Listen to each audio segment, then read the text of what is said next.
All right, well, good afternoon, everyone. I'm LaDonna Boyd, fifth generation president CEO of R.H. Boyd Publishing Corporation right here in Nashville, Tennessee.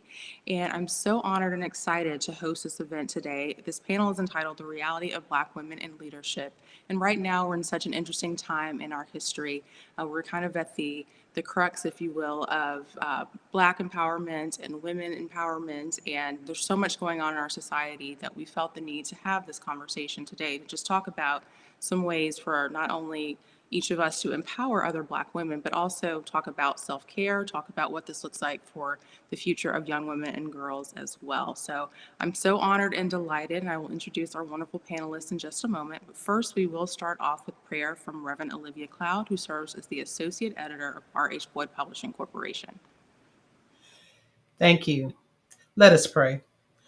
Creator God, we acknowledge you as all powerful and all knowing. Thank you for the creative power you have given to the human mind, which conceived this assembly of intelligent and accomplished women today.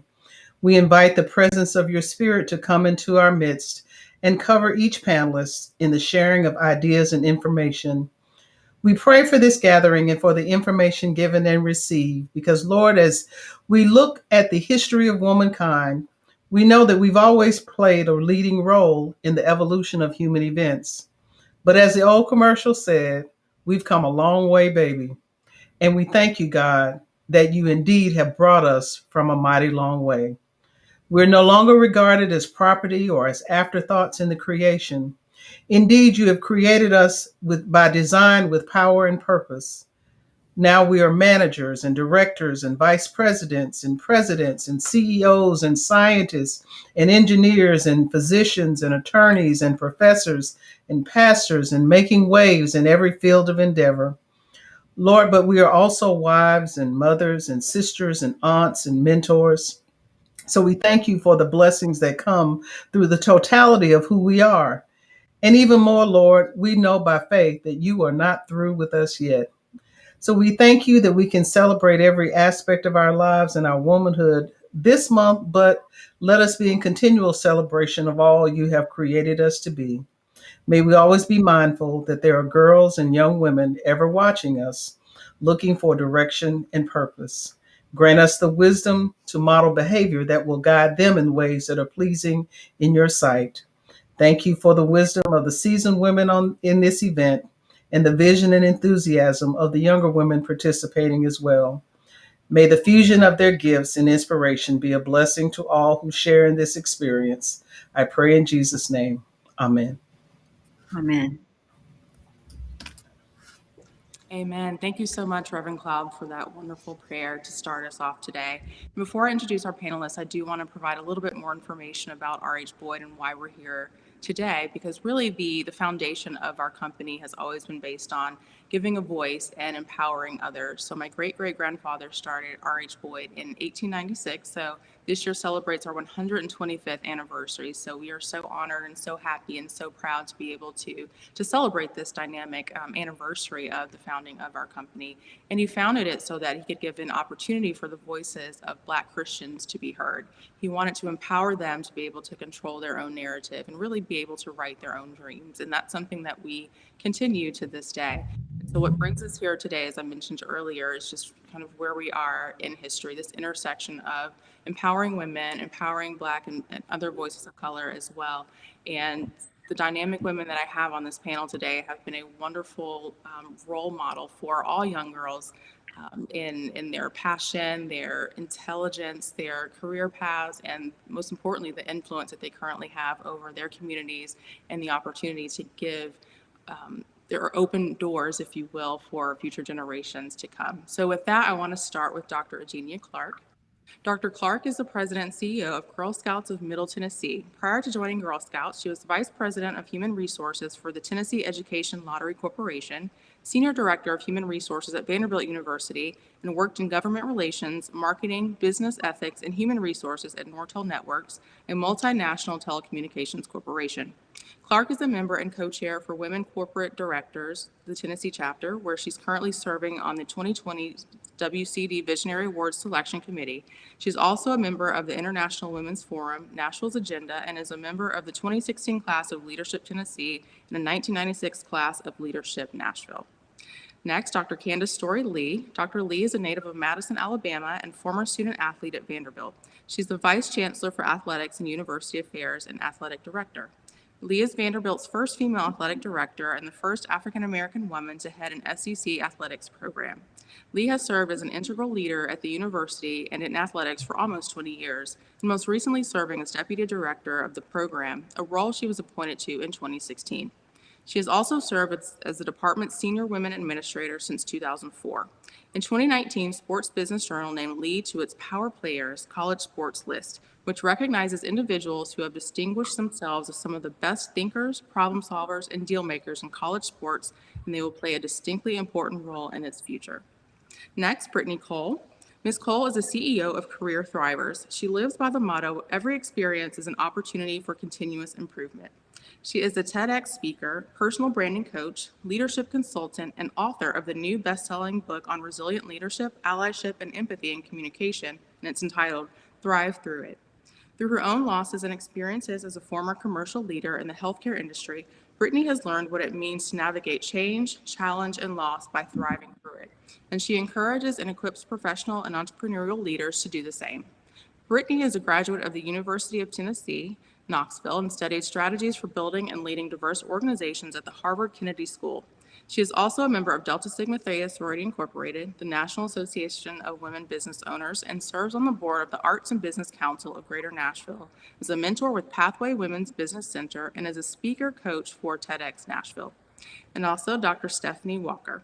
Dr. Walker is a native of Los Angeles, California. She received her Bachelor of Science degree from Vanderbilt University and her medical degree from Cornell University Medical College.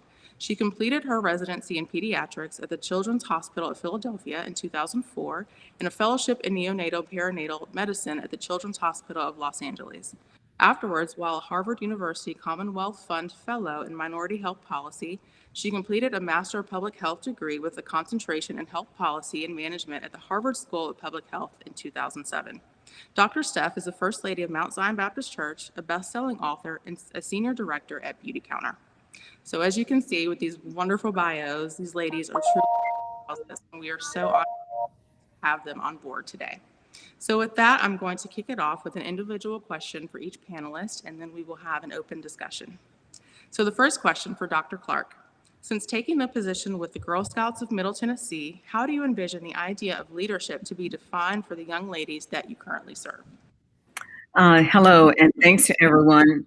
And thanks, LaDonna, for you and RH Boyd Publishing for doing this today, because these conversations I find are so important right now, especially for all the young women who are looking at each of us for their futures. But to answer your question specifically, I feel that one of the tenets of Girl Scouts that is strongest is there is a commitment to a program model that helps girls develop confidence, courage, and character.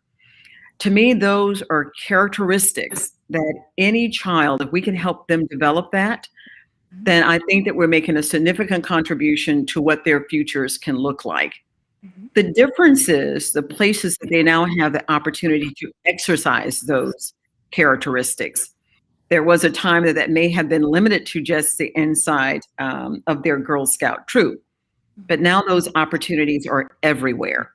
So because of the slow but gradual opening of our culture and our society to greater acceptance of women in roles that are as unique and different as the women that are represented here on this panel, girls are now realizing that those voices backed by confidence, courage, and character can take them any place that they want to go and they want to be. Absolutely. Thank you for that. My second question is for Dr. Lee. When you were a student athlete, did you envision yourself in a leadership position on and off of the field? And how do you relay this possibility or trajectory to the athletes that you currently serve?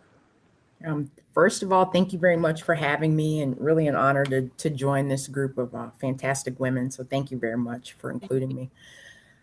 So I think, as a student athlete, I actually think that there are a number of things that are transferable to professional life. And when we talk to our young people about it, we try to get them to think in those terms and to be able to articulate just how valuable their experience is. And I was not I didn't have a ton of athletic prowess. Maybe that's the best way to say it. But I worked really hard and was fortunate to be on some good teams. But I was very much a role player. And so I think I understood early on about the importance of influence. I think, when you have less experience, you think that leadership only comes one way. Whoever's the oldest, whoever has the most experience, whoever plays the most minutes. And, I think that as I learned to open my mind a bit and see that it was about serving others and influencing, I think I'm able to, I hope, take that into my professional life. And, we try to convey that to the student athletes as well, that one of the biggest benefits of being on a team is understanding your role and taking all these different people and being able to work toward the same mission. It's a beautiful thing. And I think we try to be intentional about reminding our young people of that right now, particularly in this climate that seems so divided. Absolutely. Thank you for that. Next, for Brittany, how do you tailor your message for current career professionals who seek to take on a greater leadership role within their industry or community? Thank you, LaDonna, for that question. And thank you to the RH Boyd team for to be able to share today. And I'm going to pick up where Dr. Lee left off, because I believe that the best message, and that can sound like an external question, right? How do you tailor your message when you're taking a look at opportunities? But really, I believe it's an internal one. The best message is a mission aligned message. So you want to think about first defining your objectives, and that is definitely more of an introspective, internal kind of work.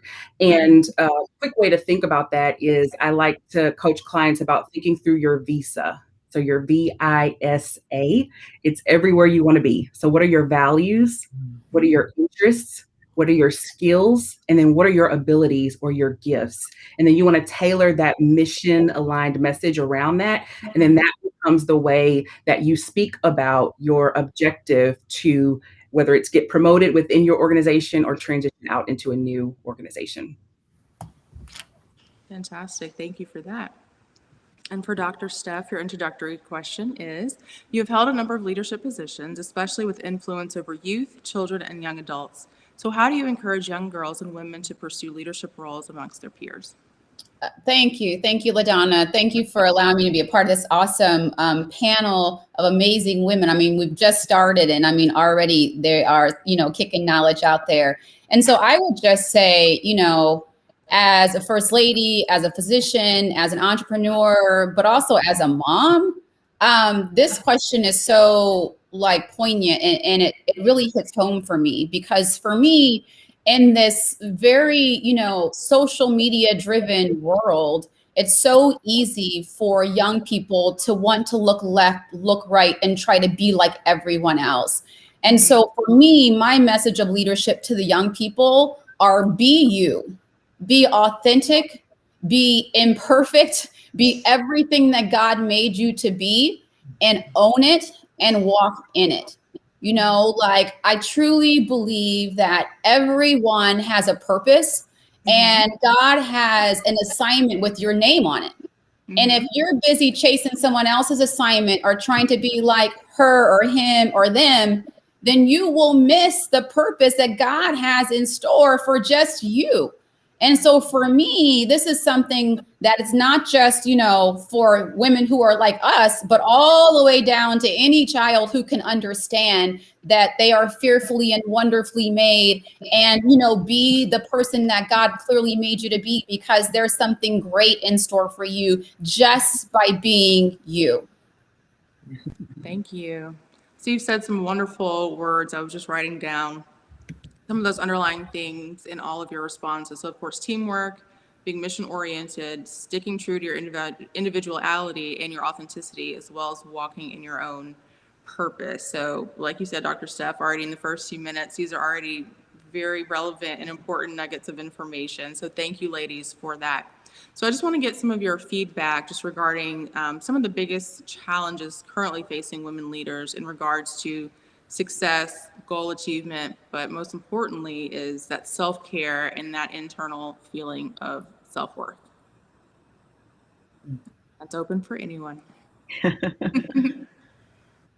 Then I'll kick that off, LaDonna, because I just recently completed some research for my doctorate, and my doctorate was on African American women on corporate boards.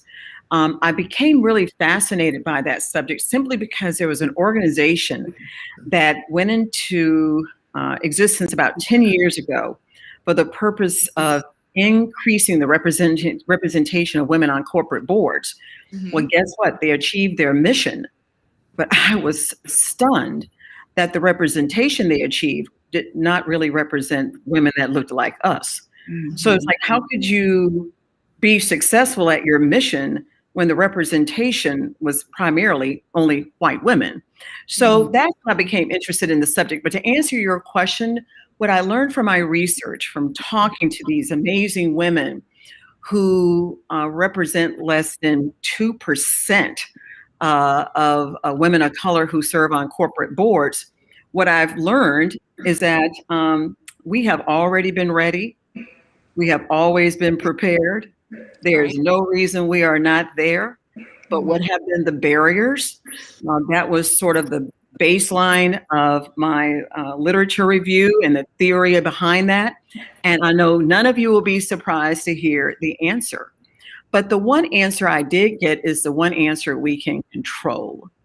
And that is that the women that I included in my study said that the reason they were able to achieve and overcome this hurdle and these barriers is because they asked, they told, and they wanted to share. This is what I see from myself. And they kept sharing that until they got what it was that they were looking for. Mm-hmm. So I just think that one of the things that's really interesting for us as very proud, capable Black women is that we are not accustomed to sharing all of our gifts so that those that know that we're there know what we bring to the table. So that was such a wonderful place that I ended up at after years of working on this particular topic. We're all ready. Mm-hmm. We just need to know how to get there. And I would love to chime in on that and take a step back in terms of, so not necessarily from the level of the executive who feels very comfortable, but perhaps for the young person who's trying to get there. I think sometimes the barriers that we face are really ourselves and our own personal mindset. I think it's one thing to have a goal, to set a goal, to put everything in place to achieve the goal, but you really have to believe and know that you can really do it. You have to believe and know that you deserve a seat at the table just like the next person. You have to believe and know that you are more than capable, that the people who are at the table are no smarter than you. They're not more talented. They're not more savvy.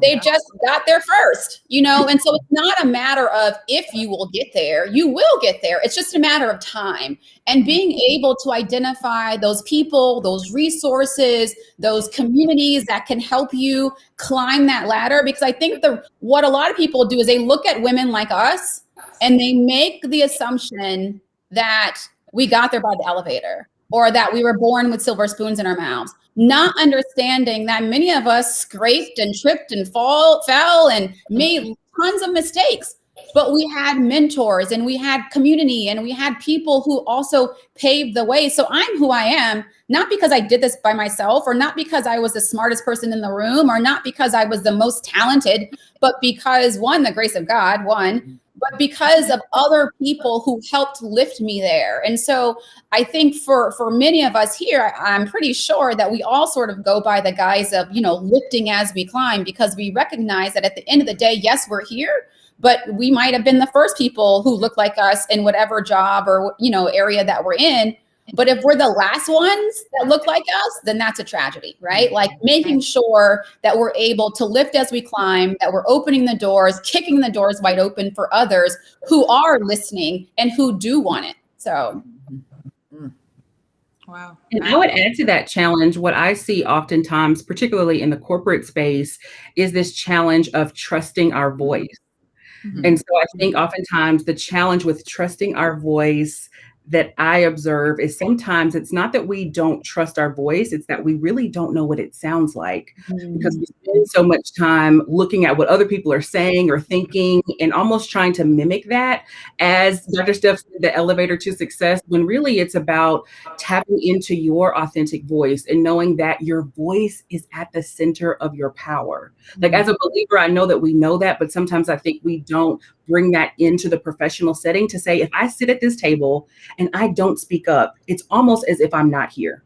So I can have a seat at the table, but if I'm not owning my voice and trusting my voice and being aware of the sound of my voice, right? Because I exercise that power often, then I think sometimes that can be a challenge that ends up with us being on this. And I'll just go ahead and say it's one of the words that just makes me uncomfortable because we use it so much. I think we sometimes misappropriate the meaning, but when we talk about imposter syndrome, at the end of the day, it comes down to trusting who you are and who you were created to be. But if you don't spend that time cultivating it in introspection, in the word, understanding your identity, that's the foundation of influence, then I think you can end up on a path where you really are unsure and you have this challenge that really should be a position of power, but you end up not tapping into it.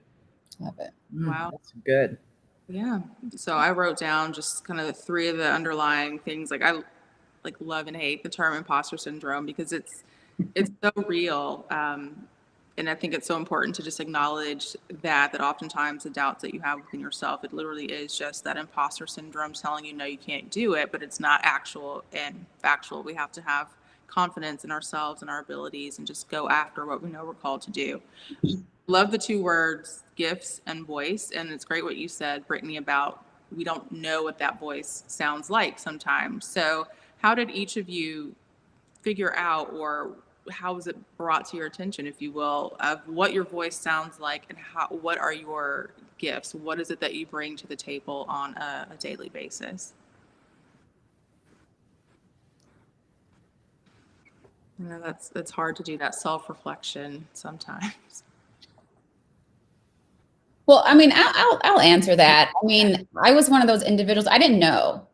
You know, I remember getting ready to give a talk and I was so nervous. And one of my mentors literally grabbed me by my shoulders and shook me. And he said, look, you're getting ready to go on that stage in front of a room full of 5,000 other neonatologists. And you have to remember that you are the expert. Mm-hmm. And I was like, wow, I am. But until he said that, I did not recognize that in myself. And I don't feel like that's an uncommon story, you know, because I think also as women, frequently we're taught, and that's why you heard that pause. You asked the question, we're all pretty, you know, we're all leaders. We're all, you know, pretty confident women, and we were all quiet. Right. Yeah. Because frequently as women, we're taught not to boast. We're taught not to toot our own horn. We're taught not to, you know, be that person that puts herself out in the front and say, hey, look at me, world. You know, right. And I think, though, this is that season where we're learning it's okay. Mm-hmm. If you don't toot your horn, who will? If you don't make sure that people know what's in your mind, they won't. If you're silent, they'll assume that you have nothing to add and that you are no value added. And so making sure that we know that we have to show up at a 10, show up and use our voice like Brittany was talking about earlier. Mm-hmm. That's well said. Yeah. Yeah. I'll say for me, I would be remiss, LaDonna, when you asked that question, I immediately thought of my mother. Like, I stand on the shoulders of strong women of faith who were grounded in who they were and whose they were. So I can remember growing up as the daughter of a pastor, being maybe about 5 years old and being so shy growing up. Like, literally, I was the PK who's probably like most PKs, where it's like, no, you're going to be on the program. You're saying the speech. You're leading the song. Like, you are doing it.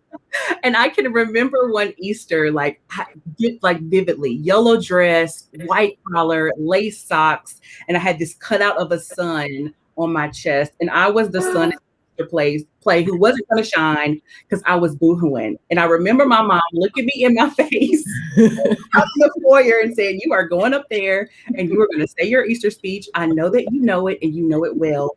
So let's go. And we walked up there and I did it. And so for me, like, she is the picture, and I just honor her legacy, because when I think about owning my gift of teaching and speaking and being able to share and do what I'm able to do in corporate spaces with the confidence to do it, like, it's my mom for me.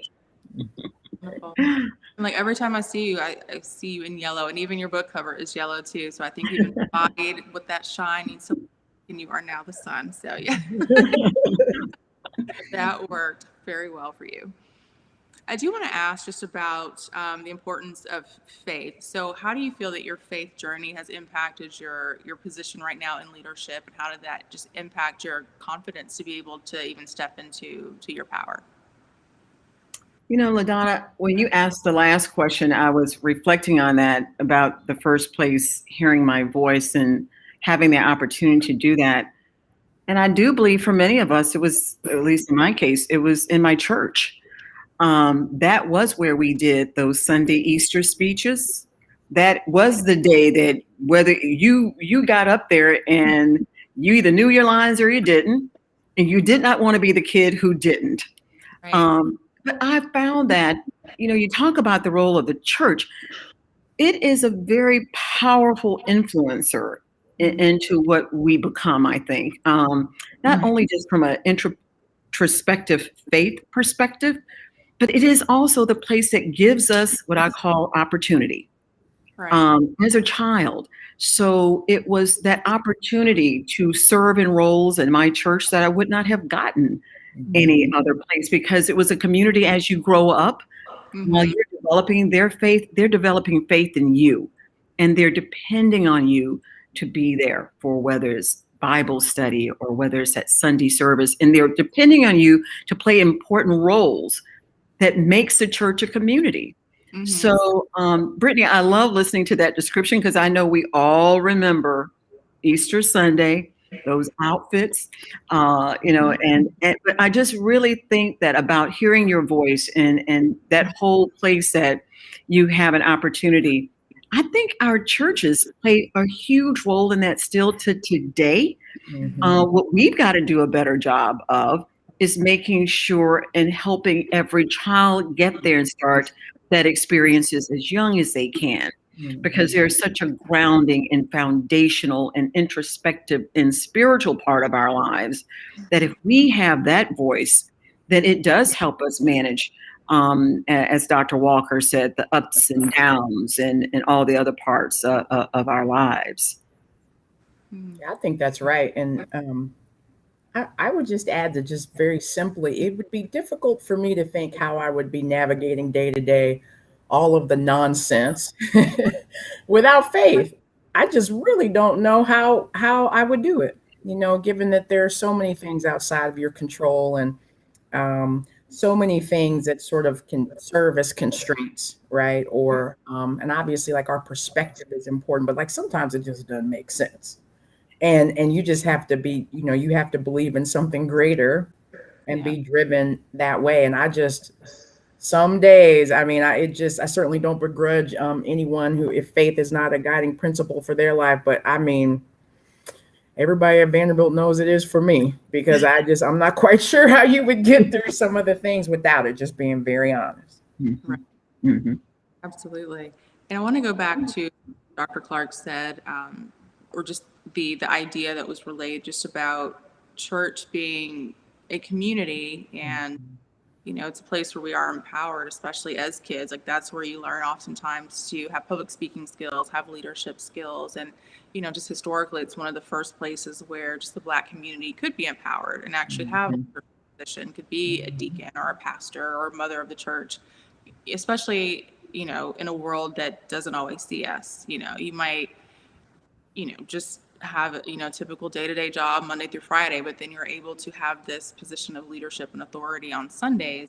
And I think that's important, and we need to continue to provide those opportunities, especially for youth. You know, this upcoming generation, they don't necessarily have the privilege that a lot of us have had, to know what that's like to sit in church 2 and 3 hours on Sunday, come back Wednesday, Saturday, and all the things, if you will, because church is just transition. So how do you think we can still kind of relay, especially in a world right now where it's so politically correct and, you know, faith is not always encouraged to be expressed? Like, how can we still represent faith, Christianity, you know, our compassion and the teachings of Christ on a daily basis, even if you're not encouraged to do that verbatim?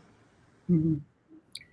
Well, I will say this. When you opened up, you talked about your grandfather, and the purpose of creating this business was to help individuals to have a control of their own, sort of their own destiny and their own future. And I would say as time has passed, there's still a longing for that. But for us, and it would not be where it is today. And we all know the foundation of this country and our people. If it were not for the faith, if it were not for the church, if it were not for the hymns, if it were not for the legacy, if it were not for the carrying forward of the stories for us to understand and to acclimate that into understanding why there's something known as critical race theory and the impact on where we sit in our society and culture today, if it were not for those things, then we are a people lost. So I think that what has been amazing in the awakenings that we have experienced over the past 24 months, not just in the pandemic, not just in these floods, you know, not just in somebody blowing up the downtown area where we live, it comes from, as Candice said earlier, it comes from a place deeper than that. We are a resilient people. Right. Period. And that resilience has been born in us and has helped us grow through our faith. This is not the time to hide that. This is a time to be proud of that. That goes back to what was said earlier by Brittany about our authentic self. If we try to separate ourselves from that which has been intrinsic in who we are, that's not the authentic self. Be proud of it and take it with you everywhere you go. Absolutely. Love that. Would anyone else like to comment on that? Well, I mean, I love everything that everyone is saying, and I will just say something just slightly different. And that is just to make sure that you take your faith with you wherever you go. I think, you know, especially when it comes to young adults as they go off to college, or, you know, as you're moving away from home and you're becoming more independent, you know, I totally agree that we are, as a community, we tend to be grounded in the church in which we were raised, right? And then sometimes we go away and we get lost because we don't have that sort of natural grounding, that physical building or what have you. And I think one of the things that the pandemic taught us, at the end of the day, your faith is not in that building. Your faith is with you wherever you go. And so making sure that whatever you're doing, whatever your goals are, wherever you're trying to go, whatever ladders you're trying to climb, don't just put God in a box that says God is only God on a Sunday or on a Wednesday or Tuesday night at Bible study. God is God all the time, every day, no matter what, right? And so making sure that our young people are taking God with them wherever they go. So when you go in for those exams, you pray over that test. I know I did. You know, when you are going in for that interview, you pray before you walk in that door. I know that I did, you know, and so when you are, you know, trying to navigate life and trying to make these decisions, don't make these decisions on your own. Pray, be steadfast, be unmovable, you know, be still, be quiet, and listen to that still quiet voice inside of you. That's God. That's the Holy Spirit. That's your faith. You know, as opposed to trying to make all these decisions on our own and trying to assume that you have all the answers. You don't. Go ahead and throw that out the window today. You don't have all the answers. And so when you go back to what all these amazing ladies are talking about, which is really your roots, your faith roots, you have to make sure that you take those with you, because they transcend all walls, all continents. No matter where you're going, as long as you take those with you, take it with you, you'll be okay. And to the corporate woman, I would just add, you don't have to compartmentalize. You don't have to walk into the workplace and be one woman and then go home and be the next woman. And I think when we think about that in the context of faith, like that is where our power lies. So even in things like I can remember leading teams, being on one-on-ones at a Panera and pausing to say prayer before I ate my salad. And that opening up the door to a conversation that wasn't just about performance, but was about the God I was praying to. And so I think we think about this concept of authenticity sometimes, and there are historic and systemic reasons, of course, why we've been conditioned to try to leave a portion of who we are, particularly in the corporate environment, at home or in the car, et cetera. But I think it is incumbent upon us that we don't do that, that we say, hey, when I step over this threshold, or I log into this Zoom or this Teams meeting, I'm bringing all of who I am into this space, and that includes my faith. And whenever I show up, God is here too. And so I think that's important for us to keep in mind as working women as well. Absolutely. I love that. So through our conversation, we've relayed that it's important to take our faith with us everywhere that we go. And I want to slightly segue, just talking about the idea of femininity, which is often associated with weakness. But as we all know, just being feminine does not make you weak at all. So wanted to know, especially when we are in more male-dominated spaces, how do we still maintain our sense of femininity and showing that as a strength, not as a weakness?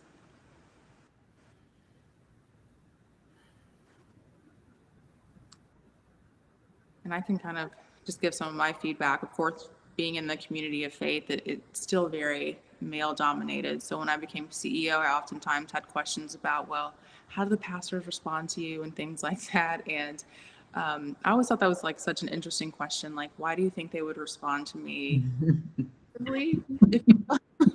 I bring a different perspective for sure to problem solving and just different ideas. And for me, I'm not a pastor, I'm not a minister, so I do publishing and we do leadership and training and we provide resources. So I think I just had to make it clear, not in my mind, I already knew this, but in other people's minds, like I'm not stepping on toes. I'm not telling anyone what to do. I'm not taking away their masculinity and they're not taking away from my femininity. And I have no problem walking into that space, just always being who I am and the way that I am and taking pride in that. So I would just love to hear some of your perspectives on that as well. I certainly try to do the same thing, but I'm in a very, very male dominated space, in athletics. And it's funny because sometimes I've been around coaches for a long time, and sometimes you'll have you'll be in a meeting and a coach will use profanity and then they'll say, "Oh my gosh, I'm so sorry. There's a woman here." And I'll say, I mean, really, if you're uncomfortable with the language, you probably shouldn't use it. Period. Right? Like, I'm not sure what that's about, but just some of the language, and it's interesting because I think I think that you just have to get to this place where you understand that the discomfort is not about you, right? That's about other people. Right. It's taken me a long time to get to that place.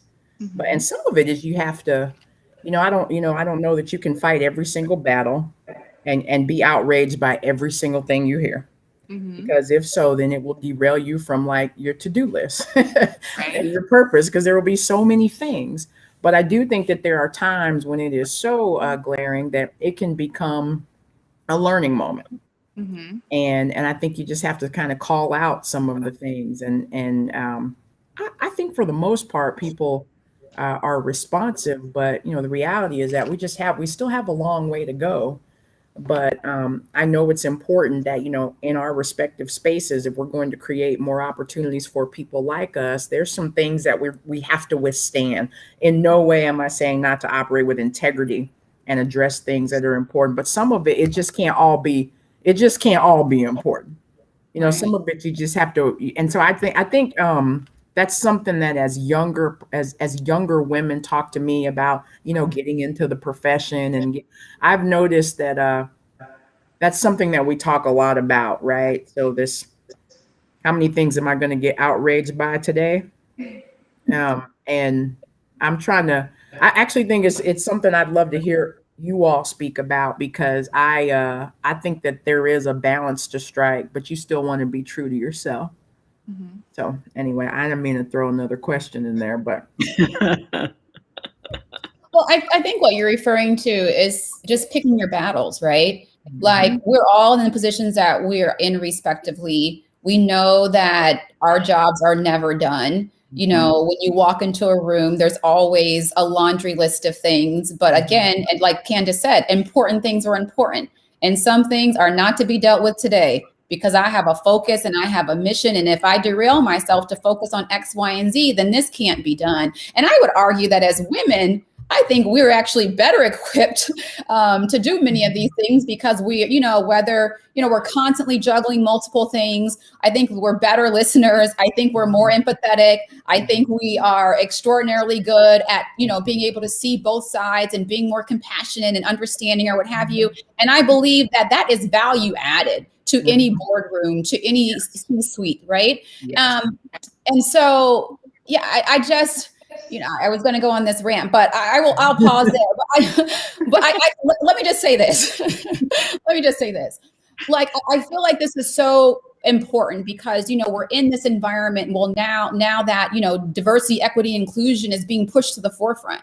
Well, people often erroneously think that diversity, equity, inclusion is always about the people that you are now deciding today to include. No, diversity, equity, and inclusion is about the entire organization. By you being more diverse, by you having people in the room that don't look like you and don't share your same ideas, by you bringing women to the forefront, by you bringing anybody who's different from you to the table, that makes the conversation richer. It makes the environment better and makes it so that everyone at the table, you know, is able to be at least a little bit more empathetic and understanding. And it just makes the organization better, period. So it's not about me being a woman coming to the table for my sake. It's me being a woman coming to the table, being a Black woman coming to the table at that, bringing my perspectives so that we as an organization can make better decisions.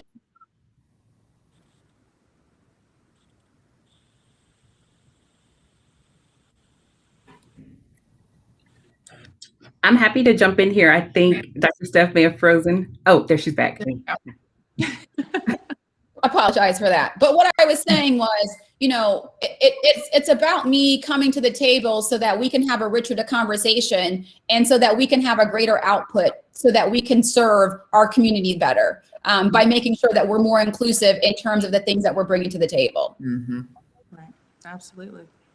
And I wholeheartedly agree with that. LaDonna, I think about femininity as both a competitive advantage and also a doorstop. So in terms of a competitive advantage, it's clear in the data. Deloitte has proven the data and then run the same data again to prove it again, that specifically the dimensions of gender, race, and ethnicity, organizations that have more diversity are 35% more likely to have higher returns than companies within their same industry. So this is no longer about, is this, you know, the right thing to do? It is clearly a competitive advantage. So every time I'm able to be in a space and I look around and I notice I may be the only, you just raised the level of the value in the room the moment I walked in.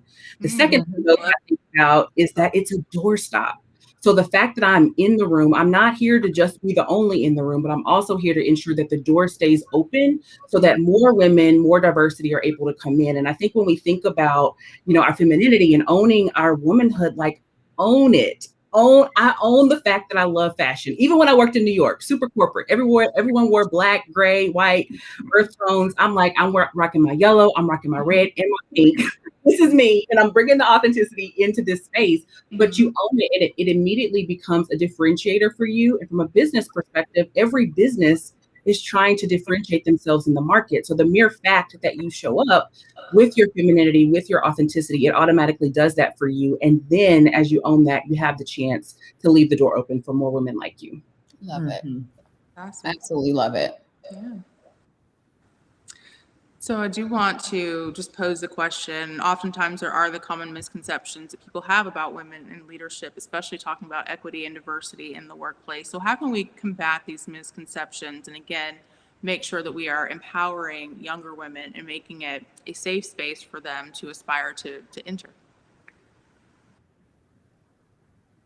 How do we hold others accountable? And I know, Brittany, you had talked about, well, just allyship as well. That's an important topic for you. So if you wanted to jump in with that, because I think that's certainly a great way, is just reaching across and making sure that we are creating that opportunity for allyship and making sure we know that it's welcomed, if that makes sense. So we'd just love to hear your feedback on that.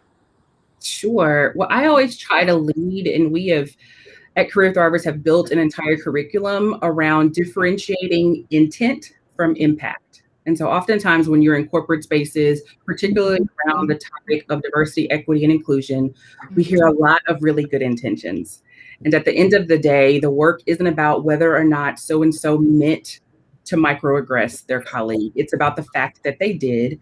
And so if the impact is negative, how do you shift from a conversation around bias and talk about behavior to establish competencies that say, hey, these are the boundaries with which we operate here because we are prioritizing an inclusive culture. So at the end of the day, that's what allyship is about.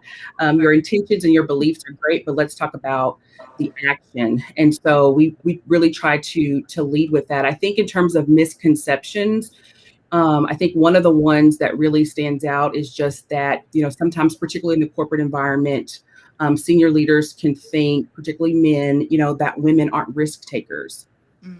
And I always like to share the repeat statistics when it comes to entrepreneurship.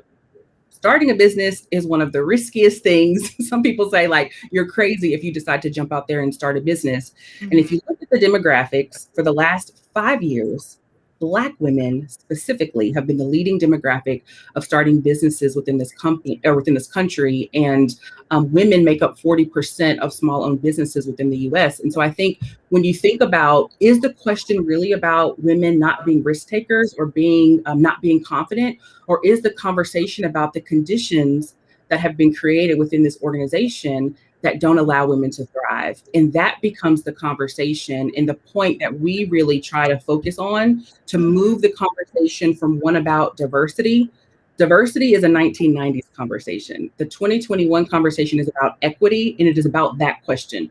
What conditions have we created such that our leadership teams look the same and we don't see the representation that we want to see in leadership? That's good. And I like to add to what Brittany just said, because what we're all faced with is the reframing of the concept. Think about it. White males have put all these definitions in place. And it's in the past 5 years or so that these terms are being redefined now. Because guess what? Society is changing, our culture is changing, what we look like is changing. So the conditions by which Brittany is referring to are conditions that have been defined by them because it was a culture that they've been busy protecting. But they're running out of them. They got to find room for us. So now it's time to redefine. And the beauty of what we're doing right now, and for every young person that has the privilege of hearing just a part of this conversation, you are in a wonderful place. You're here at the cusp of redefinition, and that gives you opportunity to move into places and spaces that are going to be there for you. Be prepared when the doors open, because this is fabulous watching how our society is redefining what and who and how is included and accepted. Love that. I just wanted to quickly add, I agree wholeheartedly with everything that was said. I do also think it's important to say, though, that sometimes women are not supporting other women. And I think that we got to call that out, because I think if we had a few more hours, we all could sit around and talk about these assumptions that sometimes we assume that we're for each other. And I think we've all seen that play out in very negative ways. And so part of it is that we have to really be about lifting each other up. Right. And we don't always display that the way that we should. And that's, veterans, those are younger women. And so I've seen some of the most hurtful things that I've seen, or catalysts in people's professional lives, they have come from women to other women. And I think about some of the champions in my life, and they have been men. They have been women too, but they've also been men. And so I do think, particularly if you're younger and you're listening to this, like, have eyes wide open and understand that everybody is not for you. And we need to figure that out, and we need to do a better job in that space. You're spot on with that. Discernment is very important for sure. Anyone else like to comment on that? I mean, I'll just add, that's that whole sort of scarcity mindset, this idea that there's not enough pie to go around. And I mean, the reality is there is. And once we get that into our spirits, then we're more likely to share because we know that there's room and there's space. And the more of us there are, the more of us that there will be. And I think sort of helping young people understand that and get away from the catty and move towards collaboration. And I just think that that's something that we can teach our kids young coming up. We can intervene when they're in middle school. That's when you start to see it then. And so this isn't, when they become adults, this isn't something that's new, that's up and coming as they, get into adulthood and move into the, the corporate world. These are things that they've been taught and that have been reinforced year after year after year as they're growing up. And I think, now being able to talk to young people all along the rung, and making sure that, of course, women like ourselves are being those examples. Making sure that, and I have to wholeheartedly agree with Candice, like I always talk about all the time, make sure you find mentors. All your mentors, one, don't have to look like you. Right. All your mentors are not going to be women. All your mentors are not going to be Black. Our mentor is somebody who is a champion for you. Figure out who those champions are and very quickly figure out who those champions are not, because that could definitely save your, or, make or break your career as well. Very true. It's really fascinating when I think back on the research that I was doing with these women on corporate boards. To Candice's point in particular, that was one of my key findings. All of them talked about, while things are changing and this is our window of opportunity, they made it clear that it is those white males who are making these our opportunities because they're the ones still in the room. So it was really interesting how all of them spoke to this mentorship and allyship that Brittany and Dr. Walker have referenced. And for all of them, I think for every last one of them, actually, they talked about that mentorship and allyship where they were disappointed that there was an absence of the number of women they thought would be a part of their journey that were not there. Interesting. Thank you for that. I want to go back to a point that was made previously, just about the opportunity to control the narrative and make sure that we are telling our own stories and that we are making sure that we create the opportunity for people to come behind us.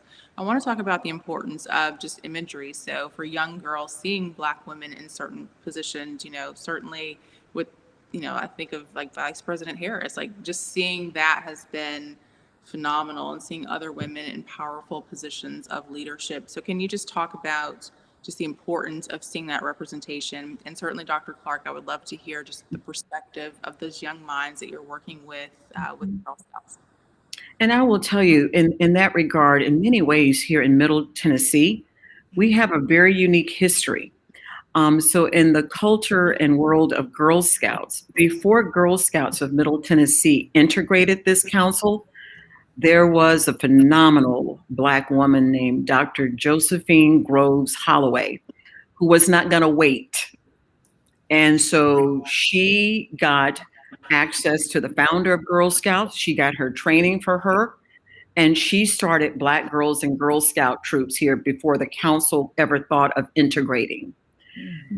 I, to this day, resonate on what she went through to do that.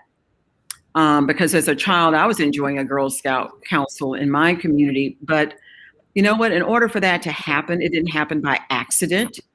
It took someone deciding, we're not waiting. Why should we? And she was the one who decided not to wait. So here in the Nashville area, there were Black girls doing Girl Scouting before they were ever doing it in other parts of the country. She then went on to decide that wasn't enough. She had organized those troops over at the Bethlehem Centers and did phenomenal work there, so much so that when the council here in Middle Tennessee was getting ready to integrate, They needed a leader to do it. So she became the first Black woman to be hired by this Girl Scout Council. Wow. To this day, I think of her when I do my work. I think of her when I see the girls that we work with that come from all walks of life. I think of her because while she may have been the first employee of color for this council, it did take them 70 years later to decide that they wanted a woman who looked like me to be the CEO for the council. But the part that made the journey easy was knowing what she did and how she influenced girls when there wasn't an even opportunity. My answer to your question is this: whether it's a Girl Scout or not, whenever there's a child that we can touch, ally, mentor, or influence, that is our responsibility. That is our job.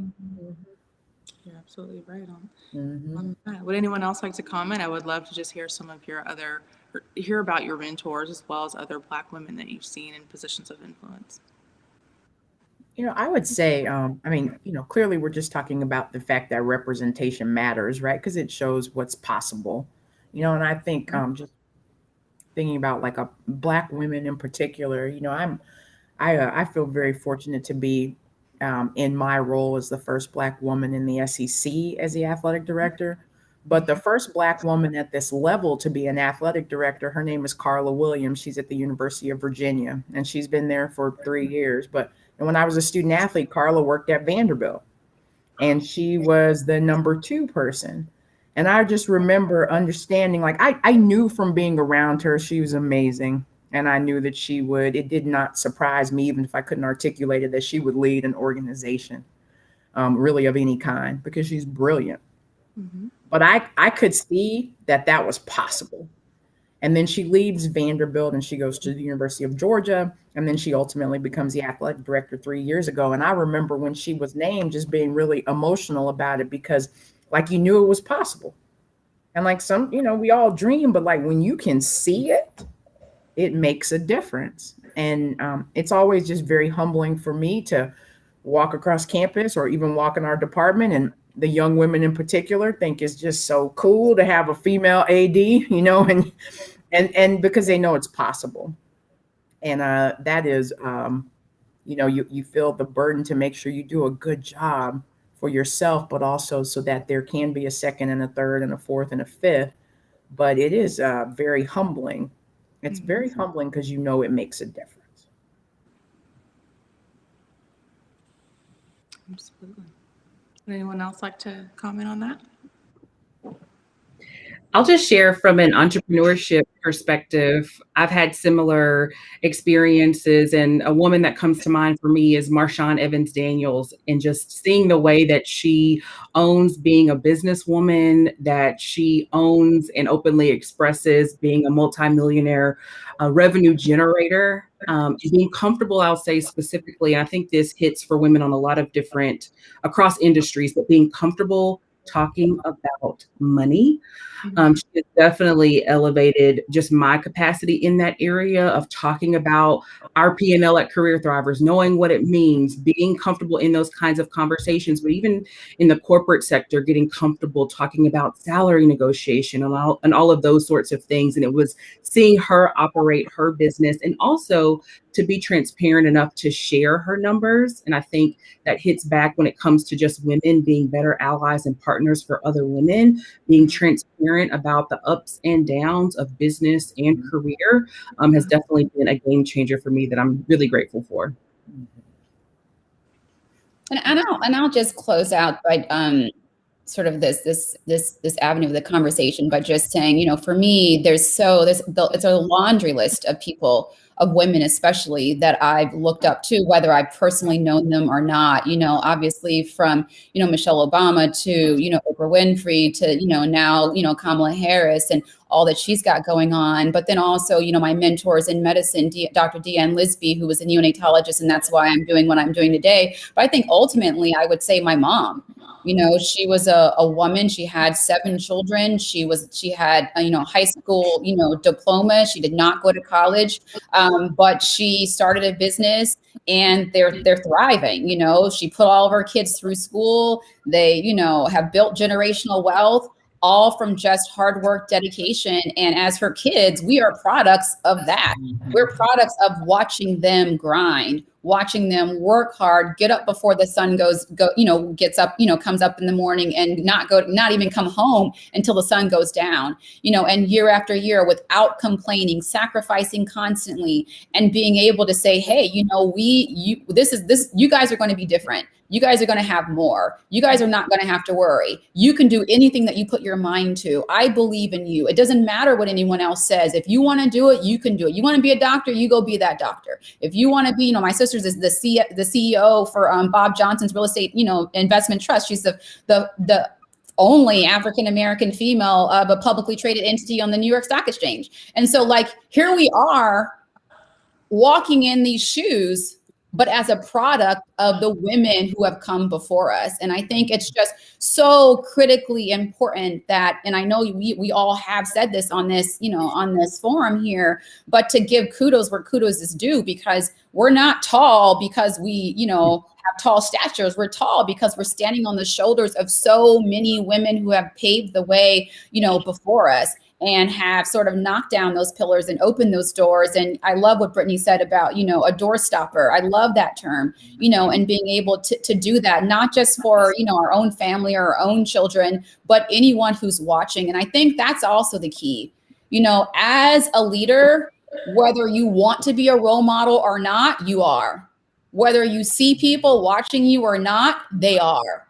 And so you have to own it. You have to walk in it. You have to be responsible in terms of the decisions that you make, in terms of the things that are coming out of your mouth. And I'm sure we can all sort of, think of, a time or two where someone has come up to us and they've said, when you said X, Y, and Z, that really resonated with me. And now I'm doing X, Y, Z, and you're like, yeah, great job. But inside you're like, I had no idea. I don't even remember saying it. But the magnitude of our words and the power of, like you're saying, Candice, of having other people watch us, like, this is real. This is real life. These are lives that are,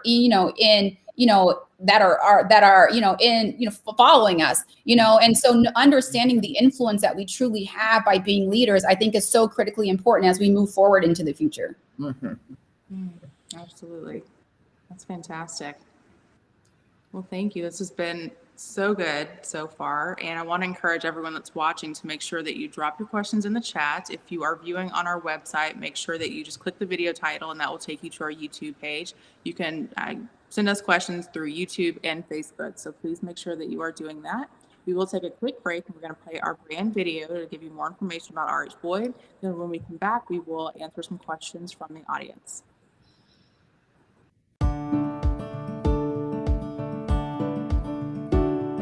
Hello, I'm LaDonna Boyd, 5th generation president CEO of RH Boyd Publishing Corporation. This company was founded in 1896 by my great-great-grandfather, Dr. Richard Henry Boyd, and since then we've carried on the legacy of telling the narrative of the African American experience. Our family of companies focuses on producing and providing the highest quality of Christian, inspirational, historic, educational, and cultural literature, merchandise, and services. We want to focus on telling the narrative of the African American experience, and we want to challenge our listeners and our readers to make sure that they're asking the hard questions. So what is their relationship with faith? How do they take their faith into their daily lives? What does that look like in your career, in your education, in your cultural surroundings, in your relationship with your family and friends? And what can RH Boyd do to, again, further the issues that impact our community? My great-great-grandfather, Richard Henry Boyd, was born enslaved in Mississippi in 1843. After he gained his freedom, he was able to learn how to read and write, and he was able to pursue his dream of giving people the opportunity to have their own voices heard. He founded our company to give a voice to the voiceless. He wanted to provide newly freed African Americans with the opportunity to have their own voices heard and to tell their own stories in the context of faith.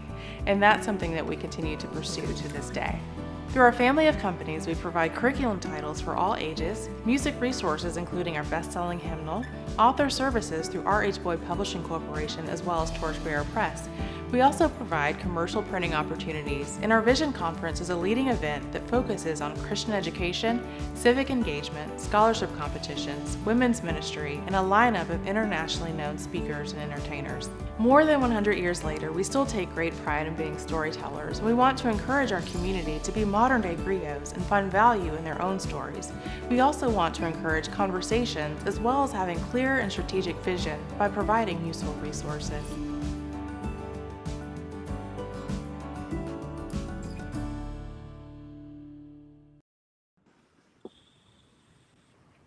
All right.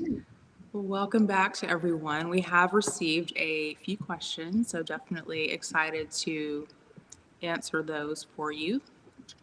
The first one that I received, and I'd love to hear this as well. So what advice would all of you give to Black female students going off to college for the first time?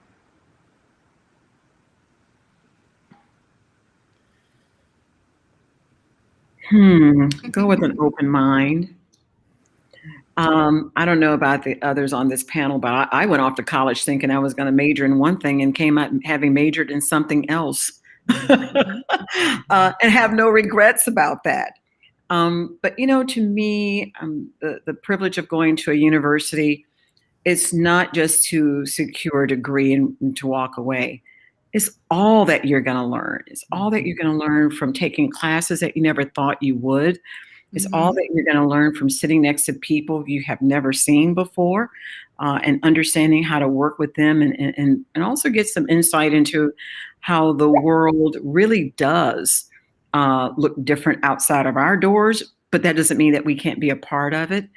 I just found for me the university college experience extremely exciting and wonderful. I remember looking through our the university's catalog and seeing titles of courses I never dreamt exist. African American literature ended up being my absolute favorite course of all. I took everything they offered in that department, and I wasn't majoring in African American literature, but it was an interest and a passion, and the courses were available and I could take them as electives. But all of that to say, go with an open heart and an open mind, realizing it is a place that you can truly touch so many parts of the world, whether it's through the students that you're sitting next to, through the sororities or fraternities that you join. It's just a place to figure out how you're going to connect to the world, and it can be very, very exciting. Anyone else like to take that on? I would add to that, given the current environment where some college freshmen today, or maybe even in the fall, are going back into environments that aren't ideal, or at least didn't look the way college looked with full classrooms, et cetera, because of COVID. I would say two things. One, look to make the most out of the opportunity, get as much out of the moment as you can. And the other thing that I would say is just to be thoughtful around recognizing the value of a college degree. I think there's a lot of conversation out there right now around, certificates and experience, and all of those things are great. But still, when we look at the data, the number one way that employers validate technical skills for candidates is a college degree. And so if that is your path, not for everybody, but if that's the path that you've chosen, I would say make the most of whatever the environment is that you're learning in. Yeah. I do want to just add to that comment that I think you're spot on. College isn't for everyone, but it is very important. And so for those that are able to do it, certainly do so. Also, just as a side note, I do want to make sure that we are also having the conversation just around student loans and debt management and things like that. Of course, Black women are, I think, the highest enrolled right now in many levels of education, but that also tends to mean we take on a lot of that debt as well. So just want to encourage people to get more creative or strategic and just look at different options and opportunities to make sure that we collectively as Black women are not hindered from future progress because of taking on, either consumer debt or student loan debt. Anyone else want to jump in about college? If not, we can move on to the next question, which I love this one. It's very fitting for a publishing company. But what books are you currently reading? And tell us about some of your own book projects as well. Oh my God, I'm always reading something. It's a pastime, it's a hobby. I just told you about African American literature. Right now, I'm reading a book called The Revival of Opal and Nev, written by first-time publication by African American female author named Donnie Walton. Fabulous, fabulous book. Before that, I completed another novel written by a young woman. It was her first. It's not new, but 50 Words for Rain, written by Aisha Lemmy. Fabulous story. I enjoyed it a lot because it was a cultural experience as well, spending a lot of time in Japan. I can go on and on and on about books that I'm reading. I'm embarrassed to say because it's my favorite pastime. But the one thing I'll say about this, whether it's a book, whether it's a magazine, whether it's a journal or a periodical, it does not matter. Right. What matters is that it's continuous learning. Absolutely. And that's what makes, whether you're reading fiction or nonfiction, that's what makes all of that so much fun. The other thing that is fabulous right now is that for us as Black people, there's a wealth of young Black authors on the scene, writing fiction and nonfiction, science fiction. Oh, we've got to get out there and support that world. And to me, it's just one of the elements of our ongoing continuous learning. So, I mean, I can go on and on and on with my book list, but I think that gives you a sense to what I enjoy doing. Wonderful. Anyone else? Brittany, tell us about your book. It's behind you. I'm happy to do that. And I'm actually currently reading it. I have one more day to finish up recording the audiobook.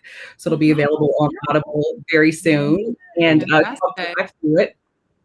Yeah, really excited about it. It's called Thrive Through It. And it's really, at the end of the day, it's about how do we prioritize wellness in our resilience. I think someone mentioned earlier about how we have always had to be strong.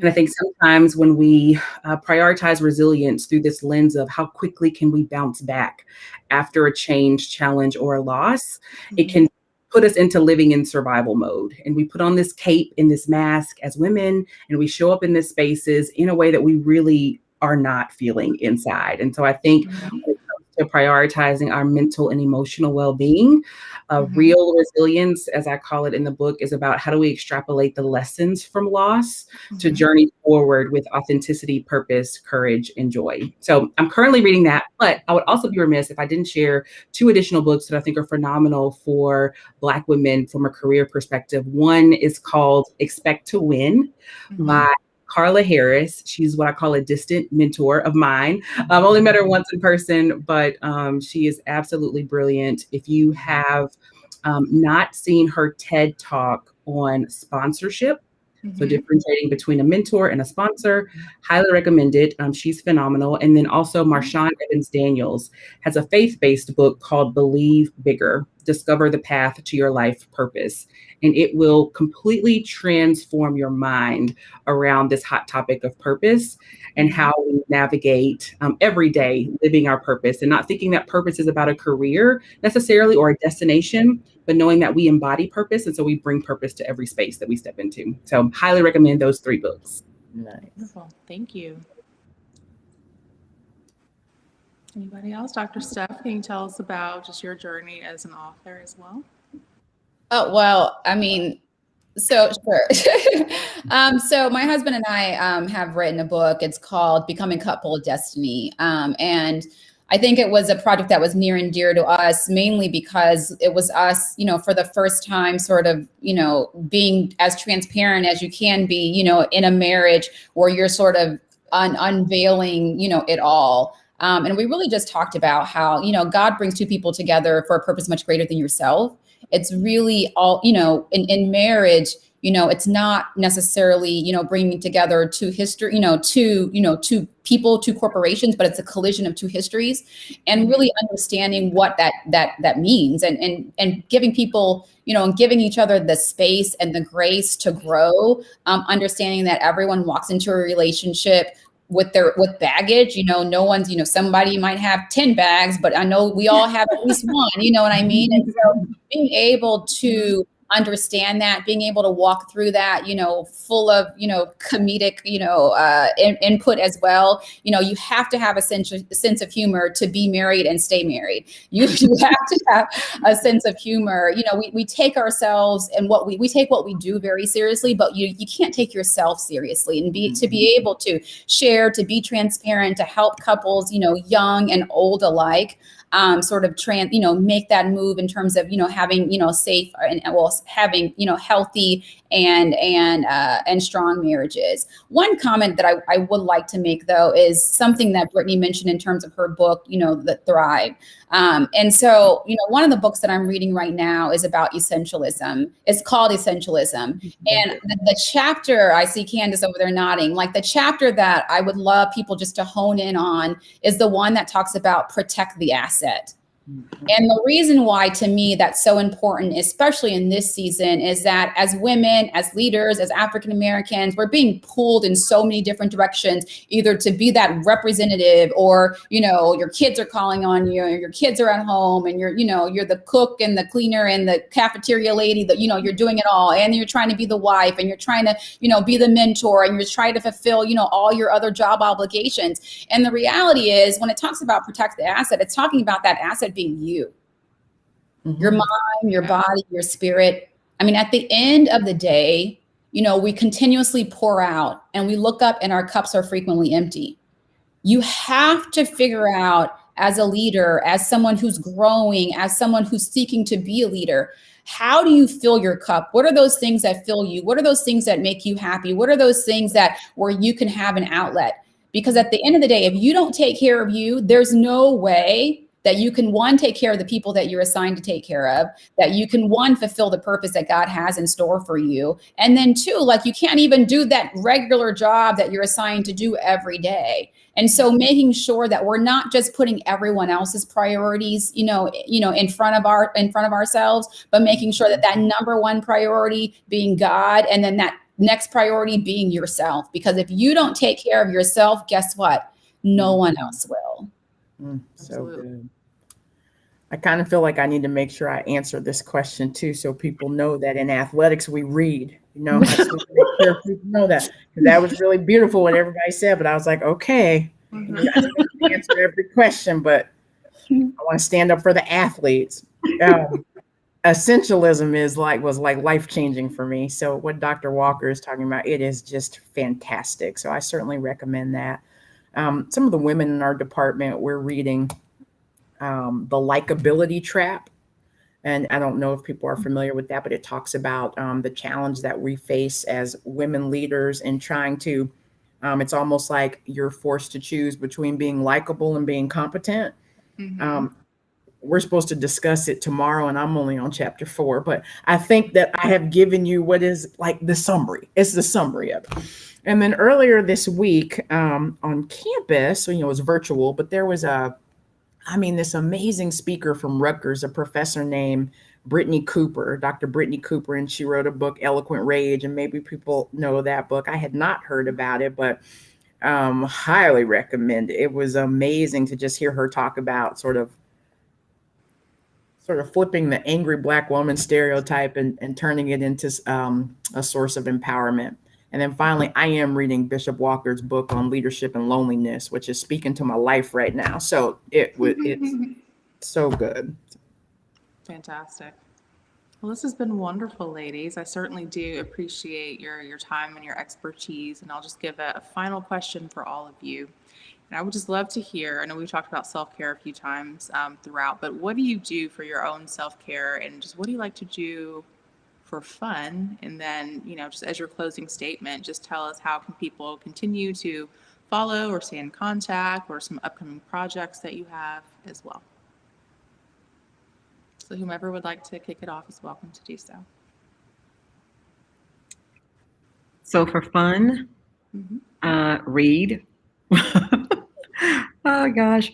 To take care of myself, I like to exercise as a way to just have quiet time uninterrupted and to think about what's ahead or how I resolve things. It really does make a difference to get outside and go for a walk, or just to swim, any of those types of activities that give me time alone to think, reflect, and take care of my physical and mental self. That's what I do enjoy doing a lot.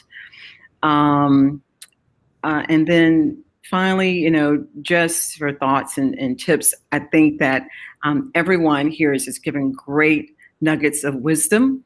And if everyone that participated can find the way to take advantage of one, two, or many of them, I think that this would have all been worthwhile, and thanks to you and RH Boyd Publishing for putting this together. Thank you. Well, I would say, for me, I have a he just turned 3, a 3-year-old and an 8-year-old. And the church has officially moved into our house, as my husband is a senior pastor, and our church is closed because of COVID. Well, the building is closed, but we're in full operation. And so I think for me, my getaway is to close the bathroom door and have a spa night for myself, by myself, and lock everybody out and just be by myself. I also, another thing that I feel like is really important for me is also just rest. I love to meditate. I love to just sit quiet. I love to just be still. I think one of the things that has truly happened in this pandemic is that, it's made everything so efficient, the virtual space. And so I feel like I'm actually working harder now than I was pre-pandemic, because I have even more time. Whereas before we were forced to get in the car, get dressed, drive, cross town, do this, that, and another. Those 3 or 4 hours that you would have spent in the car are now 3 or 4 more hours to work. And so as opposed to taking 30 minutes between meetings, it's like 2 minutes between meetings, because you're just logging off and logging back on. And so our level of efficiency has gone up, but there's a cost to that. There's an emotional, a mental, a physical cost to that. And so for us in our house, the new exercise is rest. Rest is the new exercise. Your body actually regenerates itself and renews itself when you're sleeping, when you're resting, when you're being still. And so don't feel like you have to, in order to renew or restore yourself, get out there and run 100 miles or be Shira or what have you. You don't. If you could just be still, I can guarantee you'll feel a lot better, in the next couple of hours, if not the next day or so. And so for me, that's sort of my new normal in terms of self-care. And I mean, the things that I would leave with the young people, or anyone for that matter, who's watching this, is, again, be you, own it. If there's something that you want to do, if there's something that you want to be, know that it can be done. If there's one person in the universe that has ever done anything close to what you're hoping to do or be, that means you can do it. Reach out to them. If you have to be, find a mentor. If you have to be your own mentor, be your own mentor. But the reality is you can do it. You can do anything that you put your time, your energy, your effort into, you put your heart into, continue to be prayerful. But the reality is, just don't give up, just don't stop. And don't let fear be the reason that you don't step out and try. I talk about this all the time, that, Michelle Obama's book, Becoming. She talks about in that book that there's frequently in life these fork in the road moments. Like whatever that thing is that you're looking to do, frequently in the back of our mind, we're like, this is too big. This is too much. Maybe I shouldn't do it. Maybe I can't do it. But what if that's that fork in the road moment that she talks about in that book? So as opposed to asking yourself, what if I fail? Ask yourself, what if I succeed? What if this is that thing that I've been waiting for that's going to change my life, change the trajectory, change the life of my children's children? And so I say, go for it. You have nothing to lose. You're already not doing it. So you have nothing to lose, right? So you might as well step out on faith, make that, take that leap and go for it. Go for it. Go for it. So good. Mm-hmm. Mm-hmm. Well, again, thank you, ladies, so much. Would anyone else like to make any comments or again, tell people where they can follow you or just stay in touch? Sure, I'm happy to share. You can definitely connect with me at Brittany, Brittany, N Cole.com. You can connect with me there. And you asked about, what's something that we do for fun and self-care. So a more recent self-care in alignment with rest that I've been doing is just taking a staycation. And Yeah. so I've had some weekends where I will get on hotelstonight.com. If you're not familiar with the app, it's amazing. Providing inexpensive but super nice hotels in the city and just taking a day. I don't have children yet, but I am married of 6 years. And even sometimes I'm like, hey, this is my weekend. I'm taking this weekend alone. And so that has been wonderful for rest. And in terms of what I do for fun, I'll say in this age where, and someone mentioned it earlier, where DEI has become such a hot topic. And so we're doing more work, which I'm so blessed and grateful to be able to say with Career Thrivers. But I still really love pouring into Black women. And so every quarter, I host a mastermind and also work with 2 to 3 women one-on-one every month. And that for me is fun. Like I love helping women map out the path from where they are to where they want to be and helping them own showing up. Personal branding is what it's called, but it's really not about like what's online. It's really about what's up here and in here and how you live that and you bring that out into whatever space that you're in. And so I get to do that for fun. And my closing thought would be this. We have experienced a lot of change, a lot of challenges, and a lot of loss over the last 365 days. And one of the things that we oftentimes don't associate those moments with is grief. That discomfort that we feel oftentimes is career grief. Maybe no one died.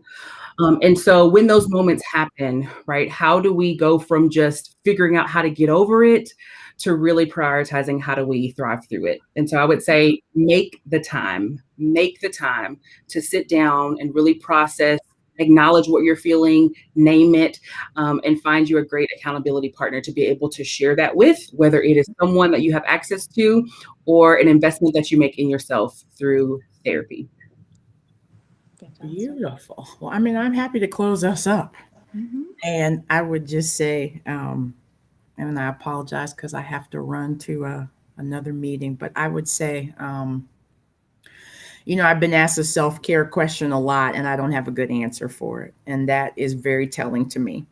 And I've heard myself not be able to answer it the last few days very well. So my first thing is to figure out what I need to do for myself.